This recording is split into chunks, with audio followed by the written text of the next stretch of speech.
আসসালামু আলাইকুম। আশা করি সবাই ভালো আছেন। আমরা ছুটি নিয়ে অনেক সময় অনেক ধরনের কোশ্চেন অ্যারাইজ হয় এবং ছুটি নিয়ে অনেক কিছু অজানা থেকে যায়। তো আজকে আমরা ছুটি নিয়ে শান্তি ও বিনোদন যে ছুটিটা, অর্থাৎ আমাদের যে এলএফএ ছুটি, এই এলএফএ ছুটি সম্পর্কে এলএফএ ছুটি অর্থাৎ শান্তি ও বিনোদন ছুটি, যেটা এই শান্তি বিনোদন ছুটির কিছু নিয়ম আছে। এই বাংলাদেশ সরকারি যে চাকরি বিনোদন ভাতা 1979 অনুযায়ী এই শান্তি বিনোদন ছুটিটা নির্ধারণ করা হয়ে থাকে এবং শান্তি বিনোদন ছুটির কিছু বিধি আছে, কিছু নিয়ম কানুন আছে, সেটা আমরা জানব।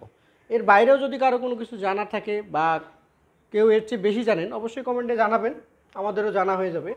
তো প্রথমেই একটা জিনিস আপনাদেরকে বলি, সেটা হচ্ছে এটা শান্তি ও বিনোদনের উদ্দেশ্যে এই ছুটিটা দেয়া হয়। সরকারি কর্মকর্তা কর্মচারীদের শান্তি এবং বিনোদনের জন্য এই ছুটিটা দেয়া হয়, এটা একটা উদ্দেশ্যে দেয়া হয়। তো কারা পাবে, সেক্ষেত্রে কারা পাবে এই ছুটিটা, কারা পাবে?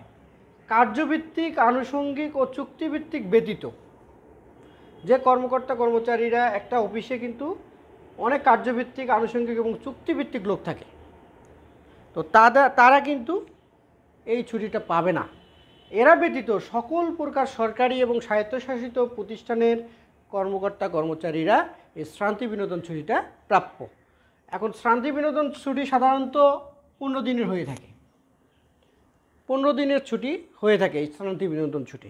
এখন তবে কিছু কিছু প্রতিষ্ঠান, যারা লাভজনক প্রতিষ্ঠান বা সরকারি সম্পূর্ণ স্বায়ত্তশাসিত প্রতিষ্ঠান, তারা মূলত দেখা যায় যে এটা 7 দিন করে নিয়ে থাকে। তাহলে শান্তি বিনোদন ছুটিটা 15 দিনের হয়ে থাকে। এটা আমরা ধরে নিলাম যে প্রায় সকলের জন্যই এই 15 দিন কার্যকর। বিশেষ ক্ষেত্রে বিশেষ কিছু প্রতিষ্ঠান যারা 7 দিন করে এই শান্তি বিনোদন ছুটি পায়। 1 মাসের সমপরিমাণ বেতন ভাতা পাবে, 1 মাসের সমপরিমাণ বেতন ভাতা পাবে এবং ছুটিকালীন বেতনের অতিরিক্ত হিসেবে এটা দেওয়া হয়। এখন ছুটির সময় আপনি সাধারণত আমরা কি বেতন পাই না বা বেতন আমাদের কাটা যায়, আমাদের ছুটি থেকে বেতন কাটা যায়, এরকম হয়। কিন্তু এই ছুটি কাটানোর সময় আপনাকে আপনার বেতনের সমপরিমাণ ভাতা দেওয়া হবে, যাতে করে আপনি বিনোদনে খরচ করতে পারেন। জনস্বার্থের কারণ ব্যতীত এই ছুটি মঞ্জুর করা যাবে। যদি জনস্বার্থে দেখা গেল আপনি অ্যাপ্লাই করলেন শান্তি বিনোদন ছুটির জন্য বা এলএফের জন্য, এই সময় জনস্বার্থে কোনো কাজ পড়ে গেল, তাহলে কিন্তু এটা মঞ্জুর করা যাবে না।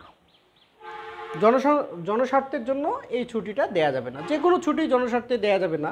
তার মধ্যে এই শান্তি বিনোদন ছুটিটা একটু স্পষ্টভাবে এই বিনোদন ভাতা বিধিমালা 1979-এ বলা আছে স্পষ্টভাবে। আর কিছু নিয়ম, যেটা হচ্ছে অবসরোত্তর ছুটি কাটাচ্ছে যারা, অবসরোত্তর পিআরএল যারা কাটাচ্ছে, তারা